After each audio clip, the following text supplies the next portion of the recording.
नमस्कार मित्रांनो, स्वागत आहे आपले वैदिक ज्ञान मराठी या आपल्या आवडत्या यूट्यूब चॅनलवर।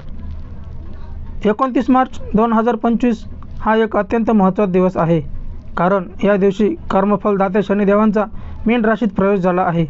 या संक्रमणाचा प्रभाव कोणत्या राशीवर होणार, शुभ कोणासाठी काळजीचा इशारा आहे, चला जाणून घेऊया वैदिक आणि वैज्ञानिक दृष्टिकोनातून। आमच्या चॅनलमध्ये नवीन असाल तर चॅनलला सबस्क्राईब करा, व्हिडिओला लाईक करा, शेअर करा आणि बेल आयकॉनला क्लिक करा। चला तर जाणून घेऊया शनीचा मीन राशीत प्रवेश। शनिदेव म्हणजे कर्म आणि न्यायाचे प्रतीक। ते आपल्याला आपल्या कर्माचे फळ अचूक आणि योग्य वेळी देतात। शनीचा प्रत्येक संक्रमण म्हणजे नवा कालखंड, नवी कर्मपरीक्षा। 2025 मध्ये 29 मार्च रोजी रात्री 10:07 शनीने मीन राशीत प्रवेश केला आहे। शनी आता या राशीत 3 जून 2027 पर्यंत राहणार आहे।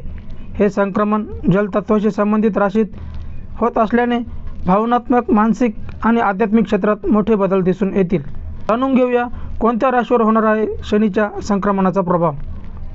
मेष, सिंह आणि वृश्चिक यांच्यासाठी ही वेळ आहे जबाबदारीची, आत्मपरीक्षण आणि संयम गरजेचा आहे। मिथुन, तुळा आणि मकर यांच्यासाठी शनीचे संक्रमण लाभदायक ठरू शकते। करिअर आणि आर्थिक स्थैर्य मिळू शकते। कर्क, कन्या आणि कुंभ सावधान, आरोग्य, संबंध आणि निर्णय घेताना काळजी घ्या। धनु आणि मीन यांच्यावर 7.5चा प्रभाव सुरू किंवा चालू राहू शकतो। मीन राशीवर 7.5चा प्रथम चरण आहे, धनु राशीवर शेवटचा टप्पा आहे। मित्रांनो, शनीची कृपा आणि शुद्ध आचरण या काळात आवश्यक आहे। शनीच्या प्रभावाला सौम्य करण्यासाठी काही सोपे पण प्रभावी उपाय सांगितलेले आहेत।